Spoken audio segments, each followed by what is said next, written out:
कार्तिक मास का आरंभ हो चुका है। कार्तिक मास में सुबह की मेरी कुछ अलग रूटीन होती है।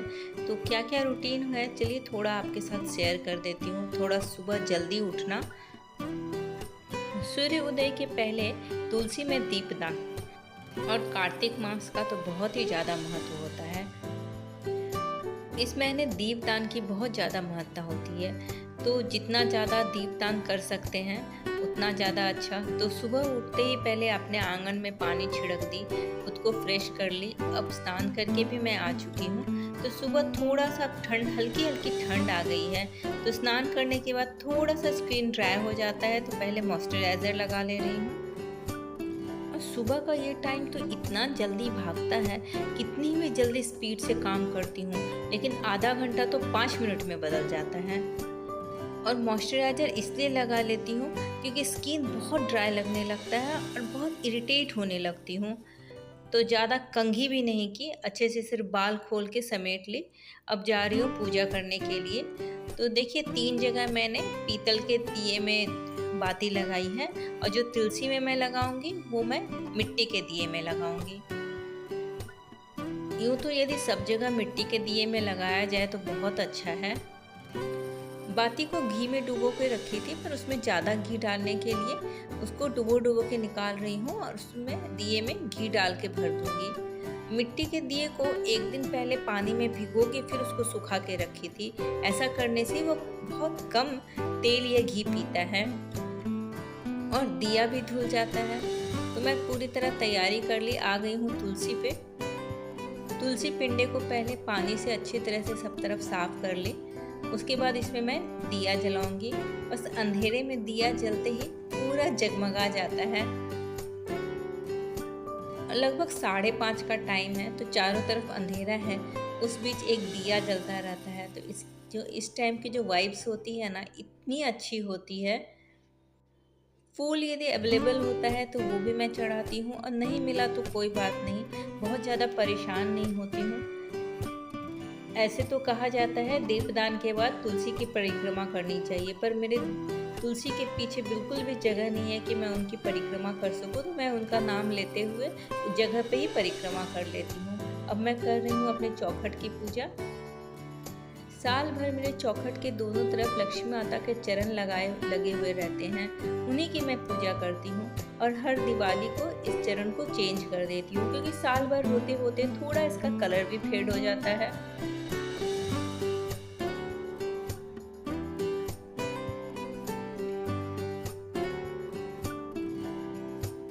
अब ये दिया जो मैं जला रही हूँ, इसे मैं लगाऊंगी अपने समी के पेड़ में, जो मेरे घर के आंगन में लगाया हुआ है।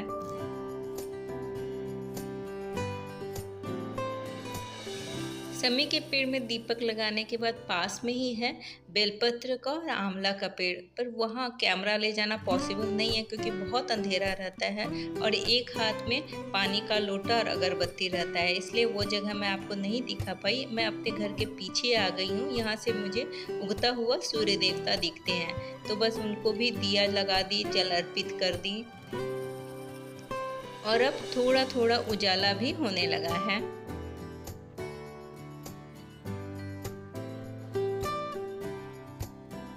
आगे पीछे सब तरफ मेरा दिया जल गया, अगरबत्ती जल गई। अगरबत्ती की खुशबू से तो पूरा घर खुशबूदार हो गया। बिल्कुल ना पूजा वाली वाइब्स आने लगी, ऐसा एकदम फील हो रहा है जैसे दिवाली आ गई है। अब बाकी था मेरे अपने मंदिर की पूजा की। यहाँ तो जैसे रोजाना की पूजा होती है वही कर रही हूँ, साथ में थोड़ा सा गीता का भी पाठ करूँगी। ज़्यादा सुबह टाइम तो नहीं हो पाता है, पर जितना सा होता है, 1 पन्ना 2 पन्ना, या कभी उससे ज़्यादा या कभी उससे भी कम, तो ज़रूर पढ़ लेती हूँ। और जो थोड़ा बहुत मेरा पूजा छूट जाता है तो उसे मैं अपने हस्बैंड के ऑफिस जाने के बाद कर लेती हूँ, क्योंकि सुबह इतना टाइम नहीं हो पाता कि जहाँ से मैं शुरुआत की हूँ वो कंप्लीट पूजा करके ही उठूँ, क्योंकि बीच में बहुत सारे काम रहते हैं और उन सब कामों को करना भी एक पूजा के बराबर ही है।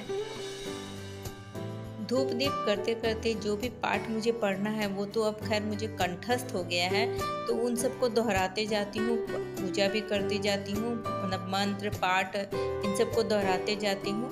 और जो कुछ थोड़ा बहुत छूटता है वो तो खैर बाद में कर लेती हूँ। तो जब मैं फूल तोड़ के लाई थी उन सबको भी मैं अर्पित कर दी।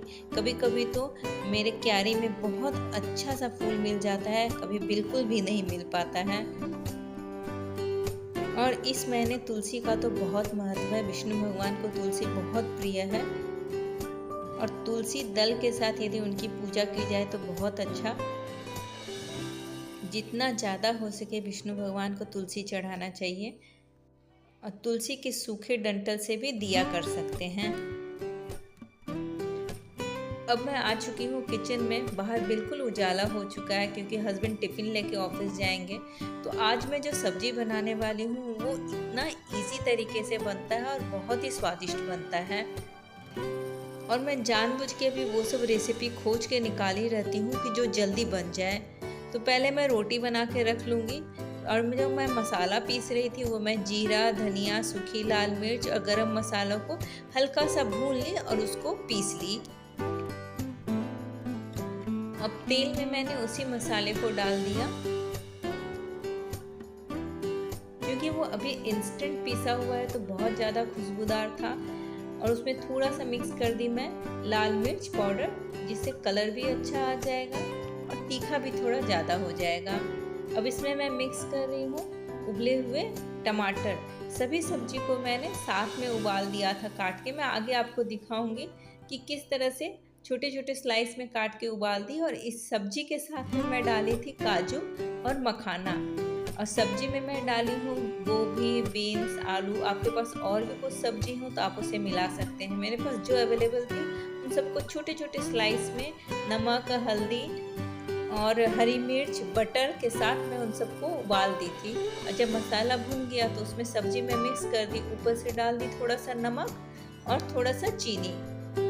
अब घर की मलाई थोड़ा सा मिक्स कर रही हूँ। बहुत ही अच्छा कलर और खुशबू इसकी आ रही है। खाने में खैर बहुत अच्छी बनी थी। ये इतनी अच्छी कैसे बनी है, जब मैं टेस्ट की तो मुझे पता चला। और क्योंकि मैंने कुकर में छोटे छोटे टुकड़े में काट के उबाला था और सब कुछ कुकर में ही डाल दिया था, तो सब्जी भी बहुत ही जल्दी बन गई और खाने में भी अच्छी लग रही है। तो मैं टिफ़िन पैक कर लेती हूँ। पैक की थोड़ी सी सब्जी और थोड़ा सा खीर।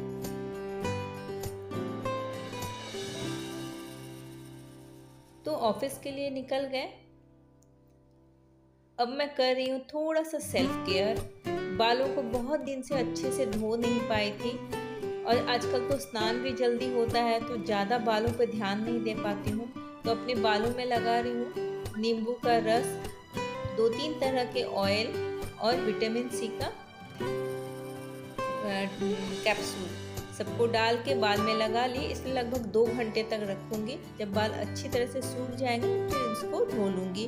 तब तक थोड़ी सी कर ले रही हूँ सफाई, क्योंकि साथ साथ दिवाली की भी सफाई चल रही है। तो थोड़ा थोड़ा करके तो ये सफाई मैंने कंटिन्यू रखा है, क्योंकि एक साथ पूरे घर को निकाल लूँगी तो मेरे लिए पॉसिबल नहीं होगा। तो सारे बेडशीट्स को चेंज कर ली। अब बारी आ गई बाथरूम की सफाई की।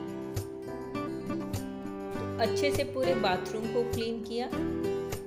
और बाल में जो मैं ऑयल लगाई, इसमें मैं क्या क्या डालती हूँ ये कभी और आपके साथ शेयर करूँगी। जब सब कुछ साफ हो गया तो चेहरे को भी अच्छे से मसाज किए। क्लींजिंग ऑयल मेरे पास है।